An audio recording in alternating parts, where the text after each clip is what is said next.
Magandang araw mga kaibigan. Bigyan natin ng reaction opinion itong post ni June Nalam. Sabi lang niya, Diyos ko Lord. Isinare niya ang post ng Rudy Digong Duterte Solid. Ayon kay Mayor Magalong, ito yung statement ni Mayor Magalong tungkol sa mga proyekto sa Ilocos Norte. Sabi niya, doon pa lang sa Ilocos Norte, yung pinuntahan ho naming na mga projects doon, talagang maanomalya Kaya siguro pinatigil siya, question yung pag-imbestiga niya dahil sinimulan niya ng Ilocos Norte. Maanomalya, sabi niya.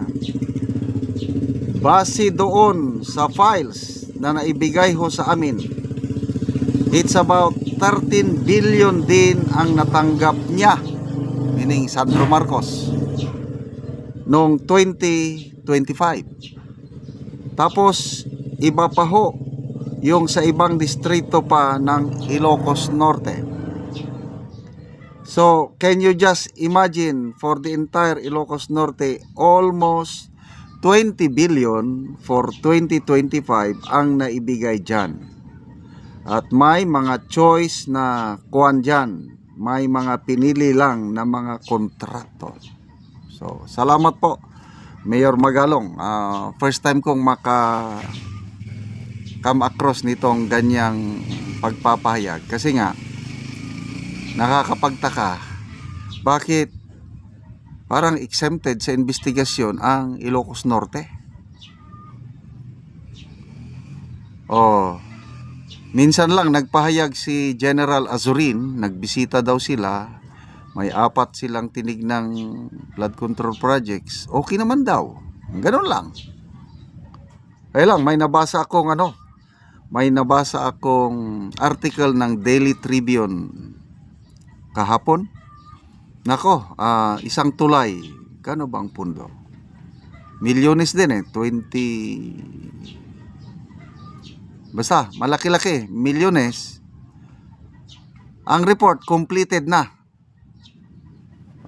I think PIDDIG Ilocos Norte.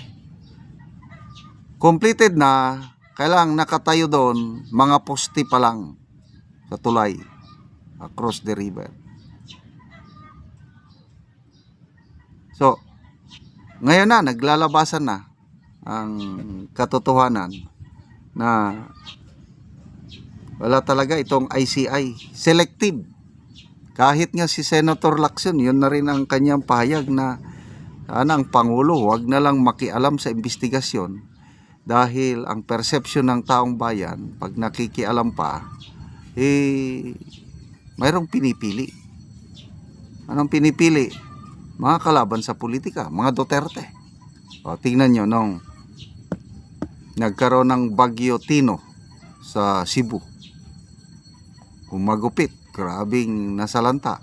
Ang pinuntahan na in-inspect ng ICI, Davao City. Okay lang din, sige, punta kayo dito. Pinuntahan, in-inspect, walang nakita, walang anomalya. Ano sabi ni Auntie Claire? Walang anomalya dahil wala pang baha. Dapat magbaha para makita na may diferensya. Ay nako, gustong gusto pang magbaha ang Davao para wala talaga si ating Auntie Claire. Ang dami niyang mga sinasabi. May nakita akong post kanina, sabi pa niya, pag hindi na daw si Pangulong Marcos Jr. ang nakalagay sa pwesto, makakalaya ang mga kurakot. Kailangan daw niyang magpatuloy bilang presidente para tuloy-tuloy ang pagkakulong sa mga kurakot. Nakakulong, ilan ang nakakulong, di ba iisa? Ang promise nila na bago magpasko, presidente mismo, wala silang Merry Christmas, magkri-Christmas sila sa kulungan. Promise niya mismo. Ano ngayon? Nag-iisa. Sara Diskaya lang. Saldi ko, may warrant of arrest nga. Kaya lang, hindi naman nila mahanap kung nasaan si Saldico. O yung mga ibang dilis, small fish, mga DPWH yun lang. Nasaan ang mga big fish? Sabi ni Auntie Claire, bago lang niya is, bakit? Si Sara Diskaya, dilis ba yan? Dilis ba, small fish? Hindi. Saldico, dilis ba yan? Hindi. Ang tunay lang na big fish si Saldico. Kailang, nasaan siya? Hanggang Wara to Paris lang. Anong silbi yung Wara to Paris na hindi nyo naman mahanap, hindi nyo naman mapakulong? Dapat mapakulong ninyo si Saldico para mawaswasan ang galit ng taong bayan, dahil isa si Saldico talaga sa mga masterminds. Kailang, marami pa siyang kasama. Bakit siya lang? Nasaan yung iba? Mga mambabatas, Auntie Claire, ang big fish.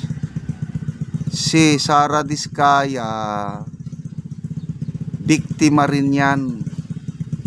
Napilitan na lang na makisabay sa Agos kasi yun na yung sistema galing sa mga mambabatas, i-direct nila ang mga DPWH, ang DPWH naman nila, piliin na nilang mga kontraktor na magsagawa, ganun. Kaya, anyway, ito na, nagmamakaawa, may post akong nabasa, si Sandro Marcos, sabi niya, huwag kayong magpabudol kay Saldico, yan, walang binatbat, parang ganun. Kasi nga yung aligasyon ni Saldico na maraming insertion si Sandro Marcos, at ngayon paglabas ng Cabral Files, totoo nga. Paglabas ng PCIG report, totoo nga. Siya ang tinagurian, dalawa sila ni Martin Romualdez, tinagurian na pork barrel king, allocables king, pinakamataas. So, ano na ngayon ang kahinatnan? ICI, resign na dalawang commissioner. Anong gagawin ng Pangulo? Mag-appoint ba ng additional 2? Bagong dalawa o buwagin na lang? Wala na, palpak ang kanilang cover up, palpak ang ICI. Salamat mga kaibigan sa inyong pagsubaybay sa ating channel. Nakakatulong kayo ng malaki sa tribong Talandig ng Bukidnon, dahil ang income natin sa channel na ito pantulong sa tribo. Namimigay tayo ng libreng yero at pako para makapagpatayo sila ng mas maayos na tirahan. Panoorin niyo ang video na ito. Nani ang natagaan namo og sin. Ate.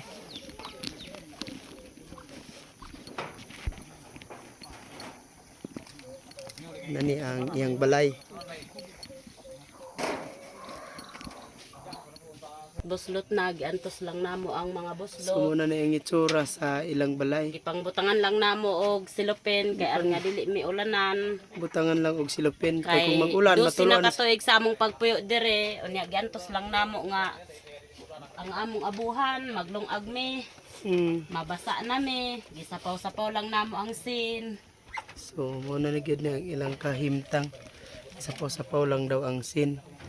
So, tungod sa kalisod, so wala gid sila naka ang uban ibutangan lang gani nila og sako. Sako, silopin, At aron least nga lang makaatok kay sila. luoy na gid. So karon te pila na ni katuig ang inyong balay ngin-ani nang itsura. Dosi na katuig nga gaantos namo ni ang ulan. Kay balaga kaon mi, galungag mi, gakabasa gyud mi, pero amo lang ginanto sa 12 ka tuig. So salamat kayo ning naghatag sa sin, kay makabalay na gyud mi, makaatop na mi, kay luoy na gyud kay mi. So unsay trabaho sa imong banat eh? Manginadlaw ra mi, tapos dili pod mi ma-maintain sa isa ka semana, pila ra mong kita sa mga pobre nga. Ang adlaw 200 lang, unya isa ra ang mag-inadlaw, unya di naka-approve lagi og ipalit sa sin, kay kulang pa gani ipalit namo og bugas. Lagi. Salamat kayo sa Ginoo nga manginaot mi, nga magpadayon kining inyong paginabang sa mua. Say, nagampo gyud mi nga kaloy-an gyud mi. So karon nagpasalamat mi sa inyo ha nga gitagaan mi ninugsin, maayo na gid ang among balay, makatop nami, makuha na ni ang mga buslot. Gipangbutangan lang og silupin, sako. Mabasa nami kung ulan. Luoy na gid kayo, may salamat kayo. Salamat pod kaayo.